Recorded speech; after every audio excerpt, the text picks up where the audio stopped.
World ozone day की हार्दिक शुभकामनाएं। हर साल 16 सितंबर को ओजोन डे मनाया जाता है। इसकी शुरुआत 19 दिसंबर 2000 से हुई, जब यूनाइटेड नेशन ग्रीन असेंबली ने वर्ल्ड डे आयोजित करने का निर्णय लिया। तब से यानी 19 दिसंबर 2000 से हर साल 16 सितंबर को ओजोन डे मनाया जाता है, इंटरनेशनल लेवल पे मनाया जाता है। और इस साल का ओजोन दिवस का स्लोगन है ओजोन फॉर लाइफ। इससे स्पष्ट है कि ओजोन जीवन के लिए बहुत आवश्यक है।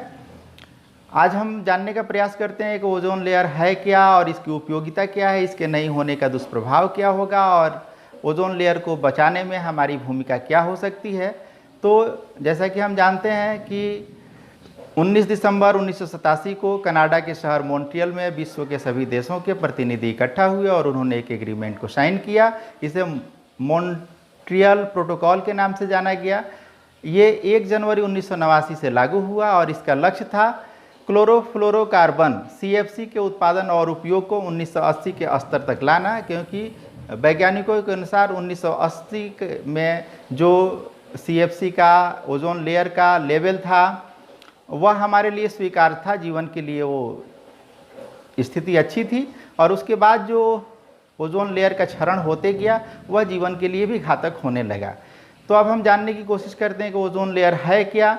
जैसा कि हम जानते हैं कि हमारा जीवन वातावरण में ही संभव है और वातावरण को हम अपनी समझ के लिए कई मंडलों में बांटकर अध्ययन करते हैं। तो सबसे निचला जो मंडल है उसे क्षोभ मंडल या ट्रोपोस्फियर के नाम से जानते हैं। यह वही मंडल है जिसमें हम रहते हैं, खाते पीते जीते मरते हैं। यहीं पे मौसम संबंधी सभी घटनाएं घटित होती है, जैसे आंधी का आना, बादल का गरजना, बिजली का चमकना। इस मंडल की विशेषता ये भी है कि ऊंचाई के संग संग तापमान घटते जाता है। इसी परिवर्तन के कारण इसे परिवर्तन मंडल के नाम से भी जाना जाता है। इसकी ऊंचाई 8 किलोमीटर से 18 किलोमीटर के बीच बताई जाती है। क्षोभ मंडल के ठीक ऊपर समताप मंडल या स्ट्रेटोस्फीयर पाया जाता है और इसी स्ट्रेटोस्फीयर के निचले हिस्से में ओजोन की लेयर पाई जाती है।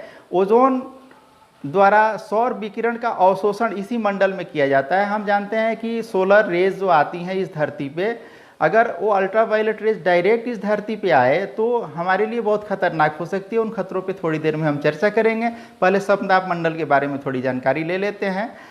ये समताप मंडल जो है ऊंचाई के संग संग इसमें तापमान बढ़ते जाता है। -55 डिग्री सेल्सियस से 5 डिग्री सेल्सियस यानी कुल 60 डिग्री सेल्सियस तापमान का परिवर्तन इस मंडल में होता है।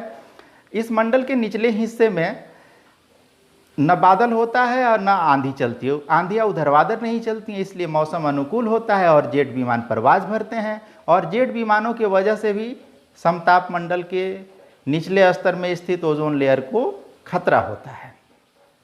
इसका निचला हिस्सा यानी इस धरती से 20 से 30 किलोमीटर की ऊंचाई पे ही ओजोन लेयर है। वायुमंडल में बहुत अल्प मात्रा में ओजोन गैस पाई जाती है, लेकिन जितनी गैसें पाई जाती हैं उसका 90% यानी ओजोन का 90% हिस्सा जो है इसी समताप मंडल में केंद्रित है। और ये ओजोन लेयर जो है हमारे लिए एक अदृश्य सुरक्षा कवच का काम करती है। इससे जानवरों को, पौधों को, सूक्ष्म जीवों को अल्ट्रा वायलेट रेज से संरक्षण मिलता है। जो अल्ट्रा वायलेट रेज सन से आती है इस धरती पे, उसे फिल्टर करती है ये ओजोन लेयर, उसका अवशोषण करती है, इसलिए हम सुरक्षित रहते हैं।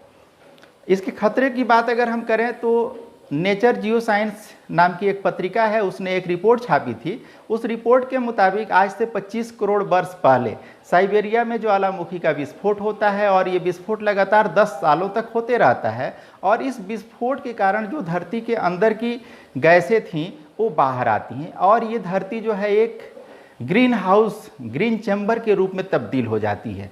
ग्रीन हाउस जो है हम पर्यावरण से रिलेटेड काफ़ी चर्चित शब्द है। इसमें ग्रीन हाउस नामकरण के विपरीत टेम्परेचर बहुत हाई हो जाता है और ये इसलिए होता है क्योंकि सन से जो रेज आती है वो पूरी तरह वापस नहीं हो पाती हैं। प्लस हम मानव की जो गतिविधियां हैं, जो औद्योगिक उत्पादन है, जो रबर या प्लास्टिक का उपयोग है या वाहनों का प्रयोग है, जिससे निकलने वाले धुओं से जो पॉल्यूटेंट निकलते हैं, उससे जो है हमारा ये धरती का वातावरण जो है एक ग्रीन चैम्बर में बदल रहा है। और ये टेम्परेचर यदि एक सीमा से ज़्यादा होता है तो फिर जीवन संभव नहीं हो सकता है। तो ये अल्ट्रा वायलेट रेज से बचाने के लिए जो सुरक्षा कवच का कार्य करती है ओजोन लेयर, इसका रहना बहुत ज़रूरी है। अगर ये कवच नहीं रहा तो अल्ट्रा वायलेट रेज जो है सीधे हम तक आएगी और इससे स्किन कैंसर हो सकता है। कितनी घातक बीमारी है कैंसर, हम सब जानते हैं। जीवों के डीएनए की संरचना में बदलाव हो सकता है। डीएनए हम जानते हैं कि जीवन का आधार होता है और इसी से निर्धारित होता है कि कौन जीव कैसा होगा। हमारी रोग प्रतिरोधक क्षमता जो है, जिसके अभाव में हमारा एक क्षण भी जीना संभव नहीं है, छोटी छोटी बीमारियां भी हमें काल कवलित कर सकती हैं, वह रोग प्रतिरोधक क्षमता भी समाप्त हो सकती है। और प्रकाश, पौधों की जो फोटोसिंथेसिस की क्रिया है, प्रकाश संश्लेषण की क्रिया है, वह प्रक्रिया जिससे पौधे अपने लिए भोजन तैयार करते हैं, वो भी प्रभावित हो सकती है। और जब पौधे नहीं होंगे तो हम कहाँ से होंगे? हमारा पूरा का पूरा जीवन तो पौधों पे ही आधारित है। हम सब पता है, हमें भोजन चाहिए तो पौधों के पास जाना पड़ेगा, हमें वायु चाहिए तो पौधों के पास जाना पड़ेगा। तो इतनी गंभीर स्थिति को जानने के बाद हमारे लिए ज़रूरी है कि हम ये भी जानें कि आखिर ओजोन परत क्षरण के लिए स्रोत क्या है, कहाँ से कौन चीज़ मिलती है जिससे ये परत का क्षरण होता है। तो सबसे महत्वपूर्ण है क्लोरोफ्लोरोकार्बन, दूसरा है कार्बन मोनोऑक्साइड। और ये गैसें जो हैं, ये जो जहरीली गैसें हैं, ये कहाँ से आती हैं? तो कॉस्मेटिक प्रोडक्ट से आती हैं। कॉस्मेटिक प्रोडक्ट्स पता है ना, सुंदर त्वचा का राज, फेयर एंड लवली लगा लो। तो इस तरह के बहुत सारे कॉस्मेटिक प्रोडक्ट्स हम लोग यूज़ करते हैं और ये हमारे लिए घातक है। स्प्रे, स्वयं के बदन को महकाने के लिए या अपने घर को महकाने के लिए खूब स्प्रे का यूज़ किया जाता है। प्लास्टिक का कचरा हम जान रहे हैं कि कितना खतरनाक है। रबर उत्पाद जैसे गाड़ियों के टायर ट्यूब, फसल अवशेष जैसे पुआली वगैरह, या वाहनों से निकलने वाले धुएं। हम जानते हैं वाहनों का जो है हमेशा टेस्ट कराया जाता है पॉल्यूशन लेवल का, और अगर एक सीमा से ज़्यादा धुआं देते हैं तो वो भी घातक होता है। तो इन सारी चीज़ों से जो पॉल्यूटेंट निकलते हैं वह अल्ट्रावायलेट रेज से, जो सन रेज आती है, उससे क्रिया करके ऐसे कण का निर्माण करते हैं जिससे ओजोन परत का क्षरण होता है। अब हम बात करते हैं कि मानक क्या है, इन पॉल्यूटेंट का मानक क्या होना चाहिए।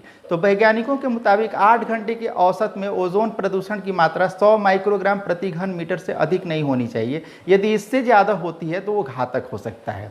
आजकल हम सब कोविड-19 महामारी की चर्चा करते हैं और पूरी दुनिया तबाह हो चुकी है, हम सब का जीवन स्तर प्रभावित हो चुका है। लेकिन इस कोविड-19 और ख़ास तौर से इससे जनित लॉकडाउन की वजह से एक सकारात्मक चीज़ भी देखने को मिली है। वैज्ञानिकों ने इस तथ्य की पुष्टि की है कि आर्कटिक के ऊपर बना 10 लाख वर्ग किलोमीटर की परिधि वाला क्षेत्र बंद हो गया है। ऐसा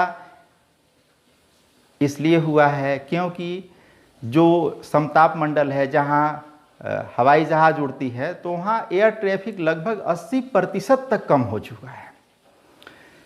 अब चूंकि इसके खतरों को हम जान चुके हैं तो अपने दायित्व को भी हम जान ही चुके हैं।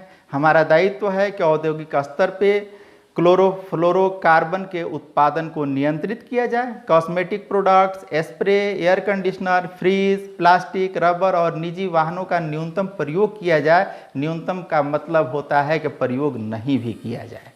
तो इस सीमा तक यदि हम समर्पण करने को तैयार हैं और इन मूल्यों को स्वीकार करने को तैयार हैं तो निश्चित रूप से ओजोन डे का सेलिब्रेशन सार्थक है। वरना सेलिब्रेशन तो होते रहेंगे और बर्बादी के किस्से लिखे जाते रहेंगे, लेकिन याद रखना होगा कि जब हम न होंगे तो हमारे बर्बादी के किस्से कौन लिखेगा।